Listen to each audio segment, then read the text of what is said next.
శ్రీ అష్టోత్తర శత చుక్కల చారిటబుల్ ట్రస్ట్ ఆధ్వర్యంలో నడు వెంకన్న కడకు అనే కార్యక్రమంలో భాగంగా ప్రత్యేక ప్రతిభావంతులైన వారికి స్వామివారి దర్శనం కల్పించనున్నారు. ఏపీ తెలంగాణకు చెందిన మొత్తం 399 మంది ప్రత్యేక ప్రతిభావంతులు నిరుపేద కుటుంబాలకు చెందిన వారికి స్వామివారి దర్శనం కల్పించాలనే ఉద్దేశంతో ఈ కార్యక్రమాన్ని నిర్వహించారు. 9 సంవత్సరాల కాలంలో సుమారు 3000 మందికి పైగా దర్శనం కల్పించారు. హైదరాబాద్ నుంచి వచ్చిన బృందం బుధవారం తెరచానూరు శ్రీ పద్మావతి అమ్మవారిని దర్శనం చేసుకున్నారు. గురువారం ఉదయం శ్రీవారు మెట్టు నుంచి తిరుమలకు చేరుకొని ప్రత్యేక ప్రతిభావంతులతో కలిసి స్వామివారి దర్శనం చేసుకున్నారు. ఓం నమో శ్రీ వెంకటేశాయ. శ్రీ అష్టోత్తర శత చుక్కల చారిటబుల్ ట్రస్ట్ ఆధ్వర్యంలో నడు వెంకన్న కడకు అనే కార్యక్రమంలో భాగంగా దివ్యాంగ్జన్ దివ్య దర్శనం అనే కార్యక్రమంలో ఈరోజు 399 దివ్యాంగులు ఆ దేవదేవుడైనటువంటి శ్రీ వెంకటేశ్వర స్వామి దివ్యమైన ఆశీస్సులు అనుగ్రహాలు పొందడం జరిగింది.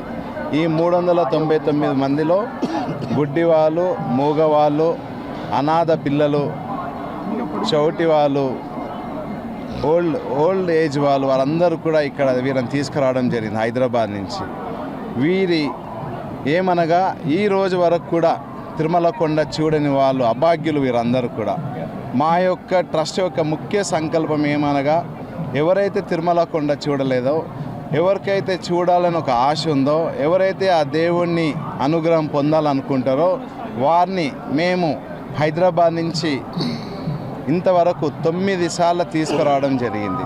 ఆర్ఫన్స్ అయితే చాలామంది తీసుకురావడం జరిగింది. ఎందుకు ఆర్ఫన్స్ తేవాలి అంటే ఉన్నటువంటి వాళ్ళు రోడ్ల మీద తిరుగుతూ ఉంటారు, ఎక్కడెక్కడో ఉంటారు. వారు ఒక్కసారి వచ్చి ఆ దేవుడిని దర్శనం చేసుకుంటే వారి జీవితాల్లో ఎంతో వెలుగు వస్తుంది, వాళ్ళ జీవితాల్లో ఎంతో మార్పు వస్తుంది, వారి జీవితాల్లో ఎంతో ఒక ఉన్నత స్థానంకి వెళ్ళే ప్రయత్నం అయితే ఆ దేవుడు ఆశీర్వాదంతో చేస్తారనేసి ఈ సందర్భంగా నేను తెలియజేస్తూ ఉన్నాను. ఇక్కడ రాష్ట్ర ప్రభుత్వం కానీ భారత ప్రభుత్వాన్ని కూడా నేను విన్నపించుకున్నా, ఇలాంటి ప్రయత్నం చేయండి.